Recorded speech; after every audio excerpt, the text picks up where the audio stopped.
Hello friends, ये मैंने एक माइंड मैप बनाई है ह्यूमन के बारे में। तो इनकी जो लाइफ हिस्ट्री है, तो एकदम एक ही वीडियो में कंप्लीट हो जाती है। यहाँ पे एक ही स्लाइड में कंप्लीट हो जाती है। जो ह्यूमन है उनको इंसानी कामिल बोला गया था, क्योंकि वो एक परफेक्ट मैन एमंग मुगल्स थे। क्योंकि वो बहुत ही क्या बोलते हैं उसको, बहुत ही शानदार इंसान थे, बहुत ही नॉन प्रोवोकेटिव थे और बहुत ही टॉलरेंट थे हर एक रिलीजन में। तो इसीलिए उनको एक परफेक्ट मैन बोला जाता था। उन्होंने सक्सीड किया बाबर को 1530 में। बाबर के बड़े बेटे थे एट द एज 23 एज। उसके बाद वो पावर में आने के बाद सेंटर ऑफ पावर जो बाबर की इतनी बड़ी एम्पायर थी, वो डिवाइड हो गई, कहीं ना कहीं दो पावर में बट गई। तो उनका जो इंडिया के बाहर जो था काबुल और कंधर की एरिया, वो कामरन जो कि थे उनकी बाबर के छोटे बेटे, आई मीन हुमायूं के जो सेकंड ब्रदर थे, उनके पार्ट में आ गई। और हुमायूं आ गए दिल्ली और आगरा एंड सेंट्रल इंडिया के पार्ट में, वो राजा बन गए। उसके बाद उन्होंने 1532 में डिफीट किया अफगान को, जो कि ईस्टर्न इंडिया में बढ़ रहे थे।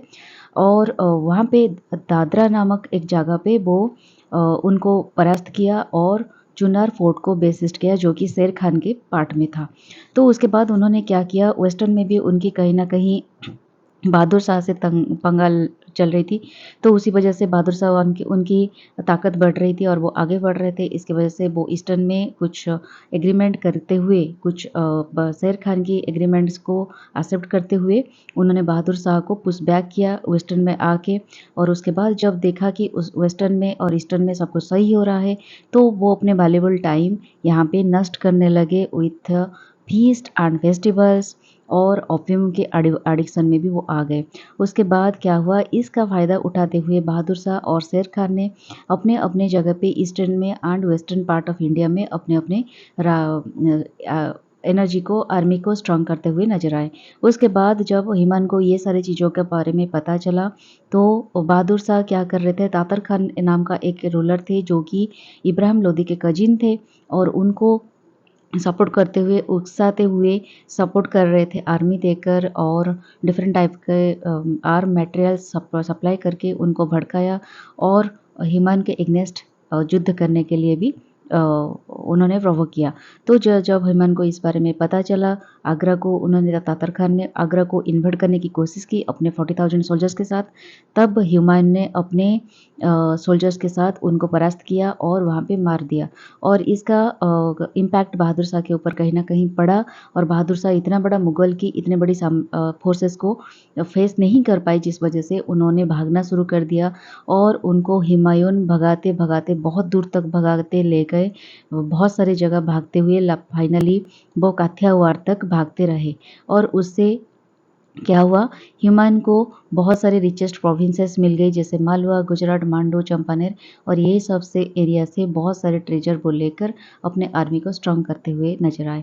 उसके बाद क्या हुआ, एक तभी पोर्तुगीज़ सोल्जर्स की, पोर्तुगीज़ की एंट्री होती है उसी सेंचुरी में। तो पोर्तुगीज़ भी कहीं ना कहीं बहादुर शाह से कन्फ्लिक्ट में आ जाते हैं। तो इस कन्फ्लिक्ट की एडवांटेज उठाते हुए क्या करते हैं पोर्तुगीज, एक उनके नावल शिप जहाँ पे बहादुर शाह मूव करते थे, तो एक कन्फ्लिक्ट में उनकी वो उस नाव में, उस शिप में जब रहते, तो उसी टाइम पे पोर्तुगीज़ ने उनको ड्राउन कर दिया, आई मीन उनका शिप को डुबा दिया, और जहाँ पे बहादुर शाह की मौत हो जाती है। और इससे ख़त्म होती है हमेशा के लिए हुमायूं की जो स्ट्रगल थी, कॉन्फ्लिक्ट थी बहादुर शाह से। गुजरात की तरफ से जो भी थ्रेटन थी, तो वो कहीं ना कहीं ख़त्म हो जाती है। तो उसके बाद वो धीरे धीरे ईस्टर्न की तरफ बढ़ते हैं। लेकिन तब तक ईस्टर्न में जो थे अफगान रूलर शेर खान, वो अपने ताकत को बढ़ा चुके होते हैं। तो तभी क्या करते हैं, एक बैटल ऑफ चौसा होती है जहाँ पे 1539 में, जहाँ पे हुमायूं को डिफीट का सामना करना पड़ता है। तो उसके बाद लगातार और एक बैटल होती है 1540 में, जिसको बैटल ऑफ कनौज भी कहा जाता है। वहाँ पे भी हुमायूं की इतने जोर से हार की सामना करना पड़ती है, जिसमें हुमायूं को इंडिया छोड़ना पड़ता है। वो एक प्रिंस विदाउट किंगडम हो जाते हैं। तो कहीं ना कहीं वो यहाँ पे भागकर जाकर अमरकोट में रेफ्यूजी लेते हैं, और वहाँ पे वो पर्सिया की तरफ मूव करते हैं। वहाँ पे पर्सिया के रूलर उनको रेफ्यूजी देने के लिए राजी हो जाते हैं और उनके सामने बहुत सारे कंडीशंस रखते हैं। उस कंडीशन को मानते हुए हुमायूं उनके मदद लेकर आकर इंडिया को और एक बार कन्क्वेस्ट करते हैं, ठीक है, और अफगान रूलर को भी हराते हैं। तो यही होता है उनकी लाइफ स्टोरी और फाइनली 1556 में वो अपने लाइब्रेरी से के सीढ़ी से गिरकर उनकी मौत हो जाती है। तो ये था complete life history of Humayun. आपको अगर बहुत ही डिटेल्स में जानना है तो क्लिक ऑन द लिंक जो कि डिस्क्रिप्शन बॉक्स में मैंने दिया हुआ है। तो stay tuned with my channel. Tata bye bye.